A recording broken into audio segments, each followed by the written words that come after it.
24 participantes, estamos bien. Ay, perdón. Compartir pantalla.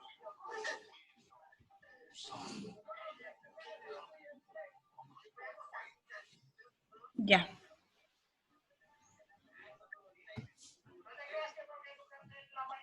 $25 participantes. Ya. Entonces, otra de las complicaciones, les decía yo, de la úlcera gástrica es la hemorragia digestiva. ¿Qué es hemorragia? Hemorragia es cualquier sangrado que pueda haber, ya sea por la abrasión o por la perforación de alguna arteria o vena. Se la clasifica, nosotros principalmente vamos a ver hoy día la alta.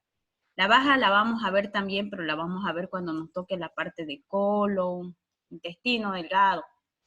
Ya, porque ahí vamos a ver hemorragia digestiva baja. Hoy día vamos a tocar solamente la alta, porque estamos viendo esófago, estómago. ¿Ya? Entonces, esto en el tubo digestivo. Estamos viendo hemorragia digestiva alta. Ahora, esta hemorragia digestiva se clasifica por el lugar, les decía, en alta o baja. Y esta clasificación se la hace dependiendo, ¿qué? Dependiendo de la estructura anatómica. ¿De dónde a dónde es alta y de dónde a dónde es baja? Pregunta de examen. Hemorragia digestiva alta es desde donde inicia el esófago hasta, o pueden decir ustedes si quieren, desde la boca hasta el ángulo de Treitz, que es donde termina el duodeno, la cuarta porción del duodeno. Hasta el ángulo o el ligamento de Treitz es hemorragia digestiva alta. De ahí, del ángulo de Treitz o del ligamento de Treitz hasta el ano, es hemorragia digestiva baja. Esa es la clasificación anatómica por el lugar. Según el tiempo de evolución, se puede clasificar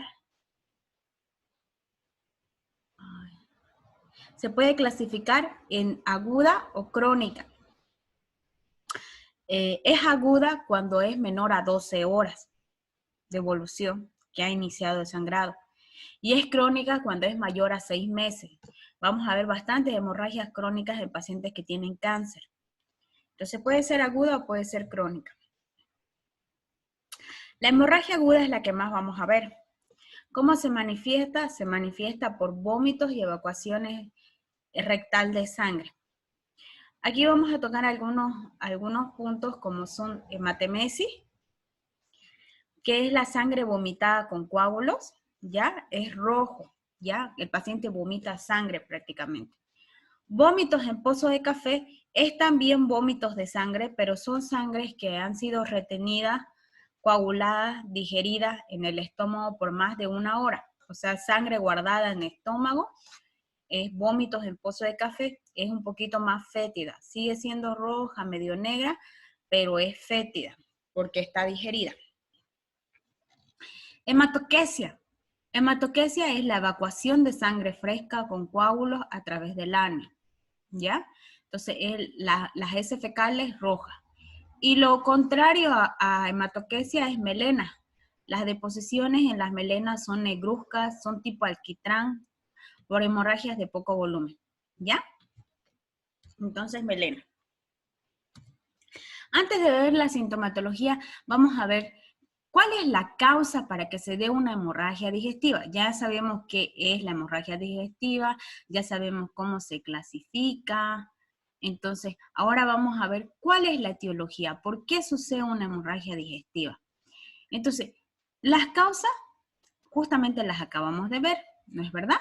Úlceras pépticas, ¿por qué? Porque cuando hemos dicho que la úlcera péptica es la destrucción de la mucosa gástrica, ya. Entonces, las capas del estómago, vuelvo a recordarles, mucosa, submucosa, muscular y serosa. Entonces, cuando se ha destruido la capa mucosa y pasa al siguiente plano, que es a la capa submucosa es una zona muy irrigada, bastante irrigada. Irrigada quiere decir que hay bastantes arterias y venas en esa zona. Entonces, si por algún motivo, por el proceso inflamatorio, se se hace una abrasión o perforación de estas arteriolas o vénulas, entonces el paciente puede comenzar a hacer un sangrado, una hemorragia digestiva alta, ¿ya? Entonces es una de las complicaciones. Las varices esofágicas. En verdad, varices esofágicas no la hemos tocado, pero vamos a tocar unos conceptos bien claros porque seguramente lo vamos a ver cuando veamos cirrosis hepática o problemas hepáticos. Pero vamos a nombrar un poquito sobre las varices esofágicas. ¿Qué son varices?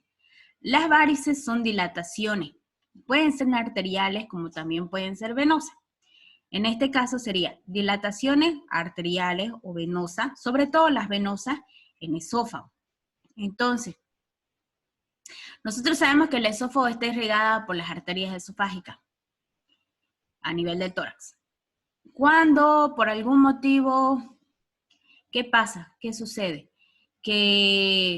¿Por qué se dan unas varices esofágicas? Por el aumento de la presión, sobre todo de la presión venosa central.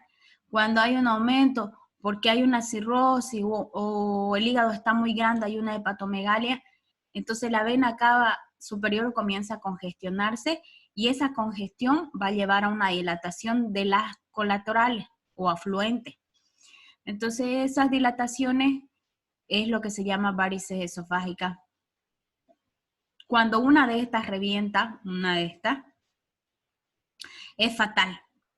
A veces no da tiempo ni para hacer la endoscopia ni nada, el paciente fallece porque no es como el brazo, digamos, que tenemos una herida venosa o nos hemos cortado o revienta nuestra vena, nosotros podemos presionar el brazo y podemos ponerle un apósito y presionar.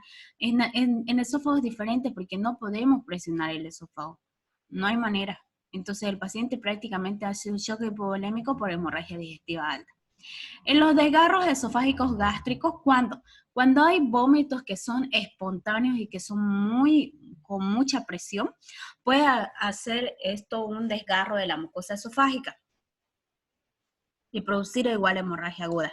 Las fístulas aortoabdominales son poco comunes. ¿Qué son fístulas? Son uniones de arterias con venas. Entonces, de manera patológica, obviamente. No hay mucho, no se da mucho, pero no falta una de esas, ¿no? Úlceras de estrés, también las úlceras de estrés pueden provocar una hemorragia digestiva. Un pseudoquiste pancreático y la hemorragia biliar, que lo vamos a ver cuando nosotros veamos patologías de páncreas y también cuando veamos patologías biliares, también puede dar una hemorragia digestiva. Sobre todo las primeras 5 es las que me interesa porque son las causas que estamos viendo justamente ahorita, ¿ya? Ahora, ¿cuál es la clínica que presentan estos pacientes? Siempre va a depender de la cantidad y el tiempo de evolución. Cuando las pérdidas son mayores a 500 ml, ya hay síntomas de hipovolemia. ¿Qué quiere decir eso? Que puede haber sensación de desmayo, puede haber sed, ansiedad, diaforesis, taquicardia, hipotensión, retraso del llenado capilar. Yo quiero hacer un hincapié acá porque fíjense que como les digo, un vómito o una deposición sanguínea, por ejemplo, una hematemesis, que es el vómito sanguíneo, o hematoquesia, que es las heces fecales rojas, deposición. Entonces, cualquiera sea una de estas, equivale más o menos a 250 ml. Probablemente nosotros, cuando veamos el vómito, digamos, ay, poquito, era poquito, doctora, digamos, era así como una manito nomás de vómito, de sangre. Pero ese poquito se lo toma en cuenta como más o menos 250 ml. ¿Por qué? Porque cuando el paciente vomita, que va a ese recorrido desde el estómago hasta la boca, siempre queda un remanente en el recorrido, ¿ya? Entonces, ese remanente, como no lo estamos contabilizando porque no lo estamos viendo, se lo toma por eso como 200 a 250 ml. Es decir, que con un vómito, con 2 vómitos, el paciente ya está perdiendo más de 500 ml, ¿ya? Entonces hay que tener mucho en cuenta porque uno puede decir, a mí me ha sucedido en el hospital una vez, pero si solamente vomitó 2 veces y el paciente ya a la tercera ya se estaba choqueando. Entonces sucede, jóvenes, ¿ya? Hay que ser rápidos cuando hay una hemorragia digestiva aguda. Ahora, aquí también quiero recalcar algo muy importante que seguramente ustedes lo han visto en fisiopatología. Vemos los grados de shock hipovolémico, ¿ya? Porque según los grados de shock hipovolémico, el paciente, ahí tú te das cuenta cuánto está perdiendo de sangre. O sea, según tu... Eso me imagino que ya lo han debido llevar, pero de todas maneras se los voy a recordar. Tenemos el shock hipovolémico grado 1, para que quede grabado, porque no está esto, porque no es nuestro tema. Para que quede grabado, el shock hipovolémico grado 1 es cuando la pérdida es menor a 500 ml. ¿Cuál es la sintomatología que presenta? Hay una tablita, ¿no? Diuresis normal, taquicardia no hay, presión arterial normal, frecuencia cardíaca normal, o sea, no hay sintomatología que te llame la atención. Cuando es menor a 500 ml. El grado 2 va de 500 ml a 750 ml de pérdida sanguínea. 500 a 750. Cuando hay este grado 2, ¿cuál es la clínica que presenta el paciente? Frecuencia cardíaca aumentada, o sea, hay taquicardia. Presión arterial normal, frecuencia respiratoria normal, temperatura normal, diuresis normal. Lo único que se altera es la frecuencia cardíaca, que el paciente comienza a hacer una taquicardia. Es el primer signo, ya estamos en un grado 2. Luego tenemos el grado 3. El grado 3, la pérdida sanguínea va de 750 a 1000 ml de pérdida sanguínea. Aquí, ¿cuál es la clínica que presenta? Frecuencia cardíaca aumentada, ya hay taquicardia, frecuencia respiratoria aumentada, presión arterial disminuida. En el grado 3 ya hay hipotensión y diuresis normal. Y el grado 4 ya es mucho más grave, cuando la pérdida sanguínea es mayor a 1000 ml, entonces ahí ya hay taquicardia, hay frecuencia cardíaca aumentada, ya hay hipotensión, sí, también vuelve a haber hipotensión, y además de eso, la diuresis queda nula o disminuye. Entonces el paciente ya no orina, y por eso es que la diuresis siempre cuando un paciente entra con shock hipovolémico, decimos póngale una sonda Foley. ¿Por qué? Porque tenemos que contabilizar cuánto va a orinar el paciente si está en un shock. Entonces, no sé si les ha quedado claro a esos jóvenes. Eso solo recordarles, porque en realidad eso de shock hipovolémico lo han debido ver en fisiopatología, Sí, creo sí, yo, lo vimos. ¿no? Entonces, bueno, esas son las sintomatologías. Ahora, ¿cómo hacemos el diagnóstico? El diagnóstico es clínico. Ustedes solo con ver al paciente y por los síntomas que te dice, ya dices, es una hemorragia digestiva. Si el paciente viene con su clínica que te he dicho que es vómito, hematemesis, tiene hematoquesia, tiene melena, ¿qué tiene? Entonces, por la clínica y por el examen físico, lo que te dice el paciente y lo que tú ves, si estás viendo que el paciente que está llegando y está llegando diaforético, está llegando como queriéndose desmayar, y además de eso está llegando bien pálido, entonces, ¿qué es? Pues, el paciente está haciendo un shock hipovolémico, está haciendo una hemorragia digestiva. Por los antecedentes que te va a decir, doctora, yo tengo úlcera gástrica o tengo gastritis, entonces ya tienes que ir pensando en eso. En laboratorial, cuando es una hemorragia digestiva, jóvenes, cuando es una hemorragia digestiva, es una emergencia, no podemos esperar. Entonces, no podemos esperar los laboratorios. Ustedes saben que los laboratorios tardan de 2 a 3 horas. Entonces no podemos pedir tampoco de rutina. Obvio, se puede pedir, pero que se vaya procesando. Pero lo urgente, urgente que necesitamos en los siguientes 30 minutos máximo es un hemograma. Solamente el hemograma y el grupo sanguíneo y factor. Nada más, ¿ya? Hemograma y grupo sanguíneo y factor. ¿El hemograma para qué? Para ver la presencia de la hemoglobina, para ver cuánto ha sido nuestra pérdida. La hemoglobina nos va a avisar y el hematocrito nos va a avisar cuánto más o menos el paciente ha perdido de sangre y cuánto tenemos que reponer, pasarle cantidad de sangre, porque cada unidad de sangre, que son casi 250, 300 ml de sangre que se le transfunde a un paciente, equivale a que va a subir 1 miligramo. O sea, si el paciente tiene 6 de hemoglobina y queremos llegar a 10, ¿cuántos paquetes tenemos que pasar? Por lo menos unos 4, ¿no es verdad? Siempre y cuando no siga perdiendo. Entonces, más o menos eso es así. Entonces, para eso nos sirve la hemoglobina. Y el grupo sanguíneo y factor, porque siempre tienes que saber su grupo sanguíneo, a no ser que el paciente esté en muy mal estado y se le pone el dador universal, que es el O positivo. Perdón, o negativo. Entonces, pero siempre se hace grupo sanguíneo para hacer la compatibilidad de sangre y poderle pasarle sangre al paciente, ¿ya? Y el otro diagnóstico, que para mí es diagnóstico y es tratamiento también, es el endoscópico. El endoscópico es el que realmente te va a decir, doctora, está sangrando de una varices esofágica que se encuentra más o menos en el tercio medio del esófago. Entonces, ¿por qué? Porque el endoscopista va a entrar y va a ver de dónde está sangrando. O está sangrando de una úlcera gástrica que tiene en el antro gástrico. Entonces la endoscopía es diagnóstico porque te va a decir dónde está sangrando, pero también es tratamiento porque muchas veces el endoscopista ahí mismo cuando encuentra de dónde está sangrando, hace 3 cosas.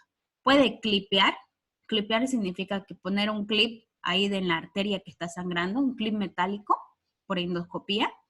Lo otro sería cauterizar con electrocauterio por endoscopía, cauterizar esa zona para que ya no sangre.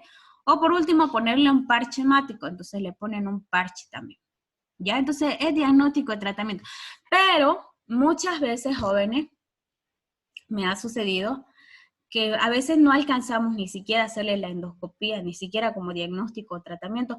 ¿Por qué? Porque el paciente está tan en mal estado y va perdiendo sangre, entonces a veces el paciente no tiene plata o endoscopía no encuentras a las 3 de la madrugada, 2 de la madrugada, entonces así fallecen también los pacientes. Les voy a mostrar imágenes un poquito para que se vayan fijando cómo se da la hemorragia aguda. Fíjense que esta es la endoscopía de una varice esofágica. Miren esas varices, jóvenes, esas son varices, son dilataciones tortuosas de las venas. Brutal. ¿No? Entonces, fíjense, tortuosa. Si por algún motivo el paciente vomita muy fuerte y provoca una abrasión a esa varice, seguramente que va a sangrar. Unas varices esofágicas jóvenes que sangran es fatal. Como sea, cuando tenés varices en los pies o en las piernas, digamos, y sangra porque te has hecho una herida, puedes presionar, vuelvo a repetir, y no pasa nada. En varices esofágicas no puedes presionar. Entonces, ni siquiera cuando quieres hacer la endoscopía, entra el endoscopista y es tanto que está sangrando que cubre la cámara. Entonces, como cubre la cámara, no puedes ver. Entonces, normalmente estos pacientes, cuando tienen una varices esofágica, tienen que hacer tratamiento, porque de ahí a un tiempo, si llega a perforarse o por algún motivo a lesionarse una de estas varices, el paciente tiene una probabilidad de mortalidad mayor al 80%. Entonces hay que tener esos cuidados. Esta ya es una imagen de una varice esofágica sangrante. Fíjense cómo, obviamente aquí todavía se puede ver un poquito la cámara porque está en la parte de arriba del esófago. Entonces, si el endoscopista entraría, si se fijan en el fondo, es solamente sangre. Entonces, no, ni siquiera se puede ver a qué nivel es la varice que se ha perforado, porque está botando tanta sangre que sucede esto. ¿Ok? La úlcera duodenal no la vamos a tocar en este momento, la vamos a volver a ver, jóvenes, cuando veamos la parte de duodeno. Duodenitis hemorrágica también es otra, también vamos a volver a verlo. Y bueno, y para finalizar el tratamiento. El tratamiento médico es el que nos compete a nosotros, ¿ya? Porque a nosotros no somos endoscopistas. Pero obviamente tenemos que saber que una endoscopía es emergente y que ese nos va a ayudar y nos va a dar el tratamiento definitivo. Pero ¿cuál es nuestro tratamiento como nosotros, como médicos generales que somos? ¿Cuál es el tratamiento que ustedes van a hacer? Ustedes ven que el paciente ingresa con ese cuadro clínico y dicen, ya tienen su diagnóstico, es una hemorragia digestiva. Entonces, ¿qué van a hacer? Lo primero que van a hacer. Vamos a hacer, perdón, les voy a anotar aquí porque creo que no se los he... Ya. Entonces, lo primero que nosotros vamos a colocar es colocar uno una vía periférica, ¿ya? Mejor si ponemos una vía urgente, si ponemos una de calibre de una bránula número 18 y doble vía, ¿ya? Doble vía, o sea, quiere decir 2 vías periféricas. 2, ¿qué vamos a hacer?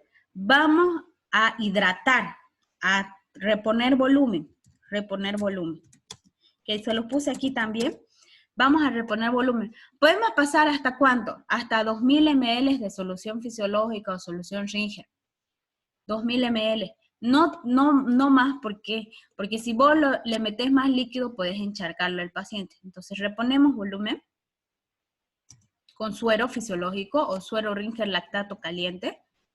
3, ¿qué vamos a hacer? Se puede colocar antiagregantes plaquetarios. Puedes utilizar vitamina K, endovenoso, o también el disinone, endovenoso. ¿Ya? 4, ¿qué vamos a colocar? Como el paciente está así, seguramente por una parte que sea un reflujo gastroesofágico o acidez, hay que hacer una solución de bomba de omeprazol. ¿Cómo se hace esto? En un suero de 1000 ml se pone 10 frascos. Algunos le ponen 5. 10 frascos de omeprazol. Y se pasa 10 ml hora. ¿Ya? O sea, en un frasco de 1000 ml de suero le ponemos 10 frascos de omeprazol. Algunos le ponen 5, vuelvo a repetirlo, yo utilizo 10. Y pasamos un goteo mínimo de 10 ml hora. Eso nos va a ayudar al estómago. Puedes darle antiácidos. Y lo segundo es obviamente tus laboratorios y hemotransfundir. Ese te va a ayudar bastante. Hemotransfundir, comienzas a pasarle sangre, un paquete, 2 paquetes, hasta que te llegue la hemoglobina, el resultado de la hemoglobina, y según a eso vas pasándole sangre. ¿Listo? Hasta ahí ese es nuestro tratamiento médico que nosotros hacemos. Ahora, el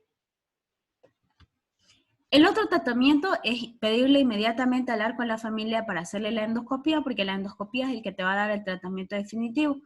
Entonces, el tratamiento endoscópico, y vuelvo a repetirlo, la endoscopía no es solo diagnóstica, sino también tratamiento. El paciente, el endoscopista, ya pues él verá, hará una ligadura, hará una esclerosis. Esclerosis es como cauterizar la zona donde está sangrando. O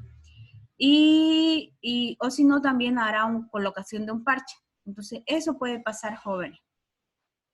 ¿Ya? Creo que eso es todo. Creo que con eso... Doctora, disculpe. Un ratito. Quiero ver si es que... A ver... Quiero ver si con eso deshacer. Ya. Un ratito. Ya.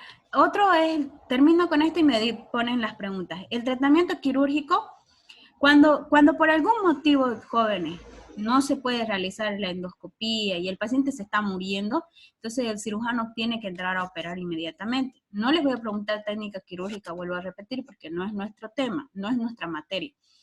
Aunque yo sé mucho de la parte técnica quirúrgica porque soy cirujana. Pero de todas maneras, les voy a explicar siempre qué es lo que hacemos. Hacemos una derivación porto-cava en caso de que sea una varices esofágica. No vamos a hablar mucho de técnica, pero la derivación porto-cava es una técnica quirúrgica que se realiza para resolver las varices esofágicas que se han reventado. Podemos hacer una ligadura siempre y cuando sepamos de dónde está sangrando. Si es, por ejemplo, una arteria, qué sé yo, una gástrica izquierda, una gástrica derecha que se ha lesionado por la úlcera gástrica profunda, entonces hay que ligar eso. Y en algunos casos incluso se hace la antrectomía o vagotomía. ¿Qué quiere decir eso? Sacar una parte donde creemos, por ejemplo, yo creo que es la zona del píloro que está sangrando, porque de ahí es de donde más sale sangre. Entonces, toda esa parte de la curvatura de parte del estómago y el píloro sacamos. Eso se llama antrectomía o pilorectomía, más o menos es así. O a veces hacemos triple ligadura del complejo arterial en caso de una úlcera duodenal. Entonces, creo que con eso hemos finalizado. Ahora sí, no sé si tienen alguna duda de hemorragia digestiva. Escucho. Me querían preguntar hace un momento, creo, alguien. Hola. Sobre el tiempo de hemorragia digestiva alta, aguda y crónica, ¿cuál es el tiempo? Cuando hemorragia digestiva alta es por la estructura anatómica. Va desde la boca hasta el ligamento de Treitz, que es la cuarta porción del duodeno. Del ligamento de Treitz hasta el ano, eso se llama baja. ¿Y cuándo es aguda? Cuando es crónica. Aguda es cuando la evolución la evolución del cuadro es hasta las 12 horas, o sea, inició y ya está 12 horas así sangrando. Y es crónica cuando es mayor a 6 meses. Hay pacientes que sangran hasta 6 meses, 1 año, 2 años. Vos le pedís una hemoglobina y está con una hemoglobina de 5. ¿Por qué? ¿Cuándo se da eso? Cuando los pacientes, por ejemplo, tienen cáncer gástrico o cáncer duodenal, entonces ellos van sangrando gotita a gotita, van perdiendo. No es perceptible. ¿Hay alguna otra pregunta, jóvenes?